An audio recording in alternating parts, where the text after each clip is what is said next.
ပွဲချက်ကာလတွေမှာဘာစင်ကြီးမှဘေးမှာမဟုတ်ပဲစူးစမ်းသွားမယ်လို့ဂတိပေးလိုက်တဲ့ရိုစီညာချက်စီနီးပြရိုစီညာကချက်စီလိုအသင်းကြီးမျိုးကိုဂိုင်တွင်နေရပါကပွဲချက်ကာလတွေမှာဘာစင်ကြီးမှဘေးမှာမဟုတ်ဘူးလို့ပရိသတ်တွေကိုအသိပေးခဲ့ပါတယ်။ချက်စီအသင်းကပရီးမီးယားလိမှာချန်ပီယံလိဝင်ခွင့်အတွက်တိုက်ပွဲဝင်နေရတဲ့အသင်းဖြစ်ပါတယ်။ဒါအပြင် FA ဖလားနဲ့ချန်ပီယံလိဖလားတွေမှာပါချက်စီအသင်းကရှင်ပြိုင်နေရသေးတာကြောင့်ပွဲပန်းမှုတန်တဲ့ပွဲချက်ကာလကိုထပ်မံပြီးတော့ကြော်ဖြတ်ရအောင်မှာဖြစ်ပါတယ်။ FA ဖလားမှာ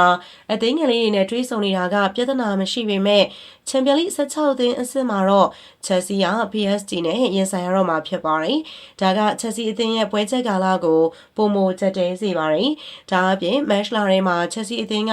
ပြန်ပွဲဆောင်9ပွဲအထိကစားမှာဖြစ်ပြီးတော့ဒါကတစ်ပတ်ကို2ပွဲနှုန်းရှင်ပြိုင်ရတဲ့အခြေအနေဖြစ်ပါတယ်။ဒီလိုပွဲချက်ကာလမျိုးမှာကစားသမားတွေအနေနဲ့အကောင်းဆုံးကြော်ဖြတ်ပြီးတော့သူကိုယ်တိုင်ကလည်းဘာစင်ကြီးမှပေးမှာမဟုတ်ဘူးလို့နေပြရိုစီညာဝန်ခံထားခဲ့ပါတယ်။ချက်စီအသင်းရဲ့မတ်လပွဲစဉ်စီအားမှာအက်စတွန်ဗီလာနယူကာဆယ်လိုခက်ခဲတဲ့ပြိုင်ဘက်တွေပါဝင်နေပြီးတော့ PSG အသင်းနဲ့နှစ်ကြော့ကစားရအောင်မှာဖြစ်လို့ချက်စီအသင်းကဒေဂျာပေါက်ပွဲပန်းတဲ့တံကိုခံစားရအောင်မှာဖြစ်ပါတယ်။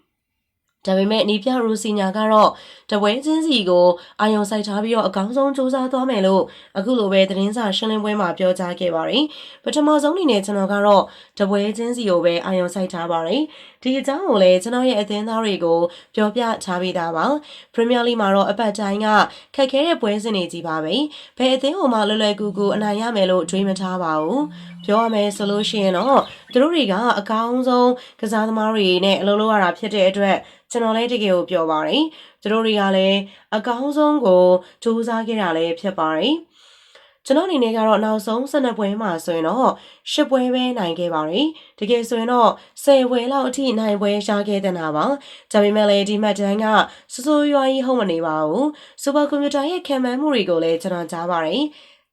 ဒါပေမဲ့အဲ့ဒါတွေကကျွန်တော်ဂရုစိုက်နေမှာမဟုတ်ပါဘူးကျွန်တော်ကတော့ကစားသမားတွေကိုရုပ်ပိုင်းဆိုင်ရာနဲ့စိတ်ပိုင်းဆိုင်ရာမှာအကောင်းဆုံးဖြစ်နေဖို့မျှော်လင့်ထားပါတယ်အကောင်းဆုံးစူးစမ်းနေတယ်လေ့ကျင့်ရေးစီစဉ်တွေမှာသူတို့လည်းအတူတူလိုက်ပါစူးစမ်းနေတယ်ကျွန်တော်တို့ရဲ့ပုံစံကောင်းတစ်ခုကိုစက်ထိန်ထားနိုင်ဖို့စူးစမ်းရပါမယ်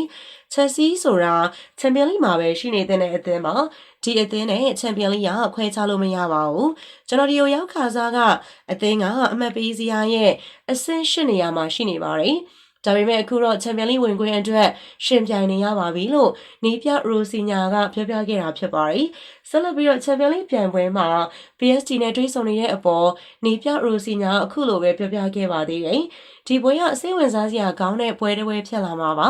PSG ကအသင်းကောင်းတစ်သင်းဖြစ်တယ်ဆိုတာလူတိုင်းသိပါတယ်ကျွန်တော်ပြင်သစ်မှာရှိတုန်းကလည်းသူတို့နဲ့ရင်ဆိုင်ခဲ့ပူပါတယ်သူတို့ကိုကျွန်တော်သဘောကျပါတယ်Luis Enrique ကလည်းနီးပြကောင်းတူဖြစ်ပြီးတော့မယုံနိုင်စရာတွေကိုလုံးပြနိုင်ခဲ့တဲ့သူပါ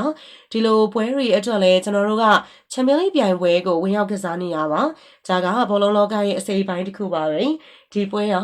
မျှတတဲ့အမဲခွဲမှုလို့ကျွန်တော်ထင်ပါတယ်ဒါပေမဲ့ PSG နဲ့ပွဲကိုအဓိကမထားပဲလက်ရှိအချိန်မှာတပွဲချင်းစီကိုပဲအာရုံစိုက်သွားမယ်လို့နီးပြရိုစီညာပြောပြခဲ့တာဖြစ်ပါတယ်ပရိသတ်တွေအနေနဲ့က PSG နဲ့ရင်ဆိုင်ရမယ့်ပွဲပေါ်ဘလို့မြင်လဲချက်စီအနေနဲ့ပွဲချက်ကာလကိုကြော်ပြနိုင်မယ်ထင်လားဆိုတာ comment လေးထဲမှာရေးခဲ့ပေးပါအောင်ဗီဒီယိုလေးကိုအဆုံးထိလိုက်ပါပြီးတော့ကြည့်ရှုပေးတဲ့အတွက်လည်းပရိသတ်တယောက်ချင်းစီတိုင်းကိုအထူးပဲကျေးဇူးတင်ပါရှင်